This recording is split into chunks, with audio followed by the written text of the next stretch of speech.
हिंदी सक्ती विरोधात ठाकरे बंधू आक्रमक। राज ठाकरे मुंबईमध्ये 6 जुलैला मोर्चा काढणार, तर 7 जुलैला उद्धव ठाकरेंच्या उपस्थितीत आंदोलन। पक्ष विसरून सर्वांनी एकत्र येण्याचं दोन्ही ठाकरेंचं आवाहन। हिंदीच्या सक्तीमध्ये भाषिक आणीबाणी दिसतेय। उद्धव ठाकरेंचं सरकारवर जोरदार टीकास्त्र, तर 7 जुलैला उद्धव ठाकरेंच्या उपस्थितीत मराठी समन्वय समितीचा मोर्चा। महाराष्ट्रात मराठी सक्तीची आणि हिंदी पर्यायी मुख्यमंत्री देवेंद्र फडणवीसांचं स्पष्टीकरण, तर मराठीमध्ये टोमण्यांव्यतिरिक्त अनेक अलंकारिक शब्द उद्धव ठाकरेंनी ते वापरावेत, फडणवीसांचा टोला।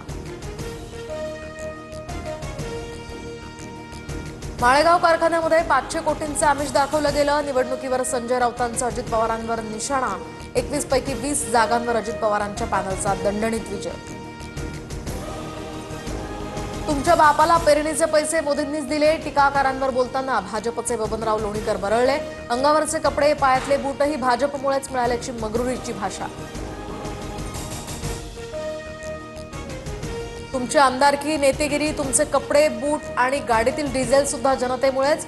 अंबादास दानवेंचा बबन लोणीकरांवर निशाणा, तर ही ब्रिटिशांची देशी आवृत्ती असल्याचाही घणाघात। 15 जुलैपासून दुचाकी चालक सुद्धा टोल त्यांना द्यावा लागणार, तर राष्ट्रीय महामार्ग प्राधिकरणाचा मोठा धक्का। टोल भरला नाही तर 2000 रुपये दंड भरावा लागणार।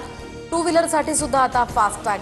हैदराबादमध्ये मद्यधुंद तरुणीचा प्रताप। दारूच्या नशेत गाडी रेल्वे ट्रॅकवर चढवत भरधाव वेगात चालवली। नागरिकांनी पोलिसांना माहिती दिल्यानंतर तरुणी ताब्यात। व्हिडिओ सोशल मीडियावर।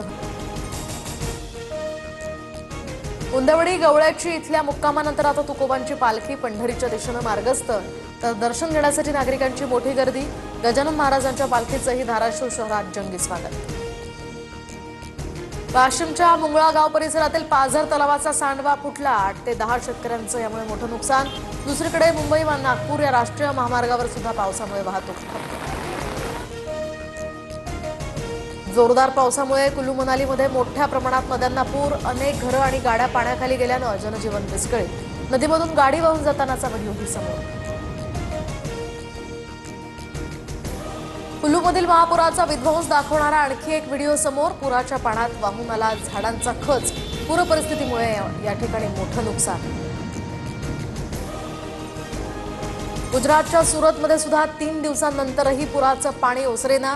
अनेक रस्ते, सोसायटी अजूनही पाण्याखालीच। पोलीस स्टेशन सुद्धा पाण्याखाली गेल्यामुळे एफआयआरच्या प्रतीही पाण्यात भिजल्याची माहिती।